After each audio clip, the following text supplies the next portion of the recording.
भारत सरकार तथा असम राज्य सरकार इसके लिए पूरी तरह से प्रतिबद्ध है कि टाइम बाउंड मैनर में सभी जेन्युइन इंडियन सिटीजन्स के नाम एनआरसी में शामिल कर लिए जाएं और यह पूरी प्रक्रिया पूरी तरह से फेयर है और साथ ही साथ ऑब्जेक्टिव है।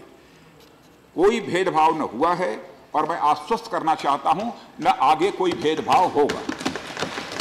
और इस प्रकार के आरोप यदि कोई लगाता है तो मैं समझता हूं कि यह उचित नहीं होगा। मैं इस बात पर पुनः बल देना चाहता हूं सभापति महोदय कि फाइनल एनआरसी के पहले सभी को लीगल प्रोविजंस के अनुसार क्लेम्स एंड ऑब्जेक्शंस यह भी फाइल करने का पूरा अवसर मिलेगा।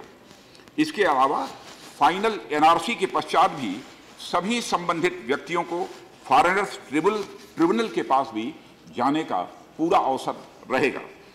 इसका अर्थ यह है कि जिन व्यक्तियों का नाम फाइनल एनआरसी में शामिल नहीं हो पाएगा वे फॉरेनर्स ट्रिब्यूनल को अप्रोच कर सकते हैं। मैंने पहले भी कहा है और मैं फिर से इस बात को दोहरा देना चाहता हूं कि किसी के विरुद्ध कोई भी कोएर्सिव एक्शन नहीं होगा। इस मामले में कुछ गलतफहमियां भी फैलाने की कोशिश कुछ लोगों के द्वारा की गई है। कुछ वेस्टेड इंटरेस्ट वाले व्यक्तियों द्वारा सोशल मीडिया पर प्रोपेगेंडा चलाया जा रहा है ताकि इस मामले को इंटरनेशनलाइज किया जा सके तथा कम्युनल हार्मनी को बिल्कुल उसको प्रभावित किया जा सके, यानी कम्युनल डिसहार्मनी पैदा करने की एक कोशिश है। मैं समझता हूं कि इस प्रकार का प्रयास किसी के द्वारा नहीं किया जाना चाहिए और यह भी मैं सभापति महोदय स्पष्ट करना चाहता हूं, दुनिया का चाहे कोई भी देश हो, हर देश कम से कम इतना तो चाहेगा कि हमारे देश में कितने हमारे नेशनल्स हैं और कितने हमारे यहाँ फॉरेनर्स हैं, इसकी जानकारी रखना किसी भी देश के लिए वह स्वाभाविक है, यह उसका दायित्व तो बनता है।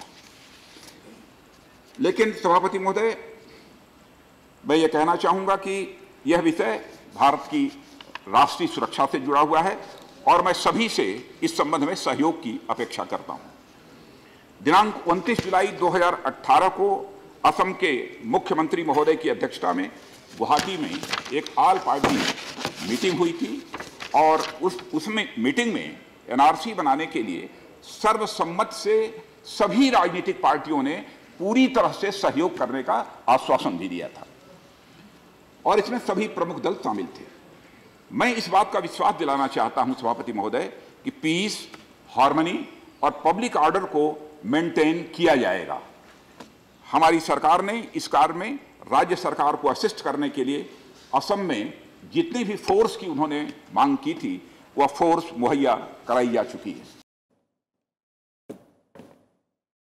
चर्चा की शुरुआत हमारे लीडर अपोजिशन गुलाम नबी आज़ाद साहब की तरफ से हुई थी, इसलिए पहले उन्हीं के द्वारा जो एप्रीहेंशन यहाँ पर एक्सप्रेस किया गया था उसका उत्तर मैं देना चाहूँगा। आज़ाद साहब ने यह कहा कि 40 लाख व्यक्ति शामिल नहीं हुए हैं, उनके परिवारों को मिलाकर इनकी संख्या बहुत ज़्यादा हो जाएगी, हो सकती है। लेकिन मैं क्लैरिफाई करना चाहता हूँ ये 40 लाख परिवार नहीं है बल्कि ये 40 लाख जो है व्यक्ति हैं, इसलिए इसको लेकर कहीं पर कोई कंफ्यूजन नहीं रहना चाहिए। सुखेंदु राय जी ने सीनियर पार्लियामेंटेरियन यू नो, और उन्होंने सुप्रीम कोर्ट का ये एक आदेश जो हुआ था ये दिसंबर 5, 2017 का, उस आदेश की भी उन्होंने चर्चा की थी और इसमें पृष्ठ 7 पर यह कहा गया है कि असम के ओरिजिनली जो इनहेबिटेंट्स वह भारत के अन्य प्रदेशों से आए नागरिक बराबरी के माने जाएंगे, उनको नागरिकता प्राप्त करने का भी समान अवसर मिलेगा। वास्तव में ऐसा ही किया जा रहा है, जैसी सुप्रीम कोर्ट ने हमसे अपेक्षा की है वैसा ही किया जा रहा है और सभी भारतीय नागरिक जो अन्य राज्यों से असम में आए हैं और वर्ष 1971 से पहले के भारत के कहीं के भी सर्टिफिकेट ऑफ रेजिडेंस दिखाने पर एनआरसी में उनका नाम शामिल कर लिया जाएगा और शामिल अब तक किए गए हैं। श्री राम गोपाल जी यादव और श्रीमती वी सत्यनाथन ने भी इंडियन सिटीजन्स और उनके बच्चों का प्रश्न यहाँ पर उठाया है कि 24 मार्च 1971 के उपरांत जो असम में आए हैं। मैं इस बारे में आश्वस्त करना चाहता हूँ सभापति महोदय कि जो भी आवश्यक प्रमाण पत्र अपेक्षित हैं एनआरसी के लिए दिए जाने के लिए वह सारे आवश्यक प्रमाण पत्र देने पर किसी भारतीय नागरिक का नाम नहीं छूटेगा, उस भारतीय नागरिक का नाम एनआरसी में शामिल किया जाएगा। क्लेम्स एंड ऑब्जेक्शन की प्रक्रिया में इसका पूरा ध्यान रखा जाएगा। श्री मनोज कुमार जी झा, उन्होंने एक प्रश्न किया था और मैं उस संबंध में कहना चाहूँगा कि हर व्यक्ति जिसने एनआरसी के लिए अप्लाई किया है उसको अपनी नागरिकता का प्रमाण पत्र देना होगा। इसके लिए कई वैकल्पिक डॉक्यूमेंट्स भी दिए जा सकते हैं, जिसकी चर्चा मैंने पहले भी की है, जैसे कि पासपोर्ट है, इंश्योरेंस पॉलिसी है और सर्विस डॉक्यूमेंट्स हैं, एजुकेशनल सर्टिफिकेट है, एम्प्लॉयमेंट सर्टिफिकेट्स है।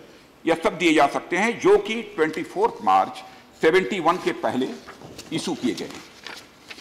एनआरसी अपडेशन एक्सरसाइज भारतीय संसद द्वारा बनाए गए कानून के अंतर्गत, भूतपूर्व प्रधानमंत्री द्वारा साइन किए गए असम एकॉर्ड के अंतर्गत, उसके अंतर्गत पूर्णतया ट्रांसपेरेंट तरीके से की जा रही है। एनआरसी का विषय हमारे देश की नेशनल सिक्योरिटी से जुड़ा है। हम सभी को इस मुद्दे पर पूरी संवेदनशीलता के साथ उत्तरदायी भी होना चाहिए। हम इस एक्सरसाइज को इसके लॉजिकल कंक्लूजन तक ले जाने के लिए पूरी तरह से कमिटेड हैं सभापति जी, लेकिन हम यह भी आश्वस्त करना चाहते हैं न तो किसी के साथ कोई भेदभाव होगा और न ही किसी को अनावश्यक हैरेसमेंट का सामना करना पड़ेगा।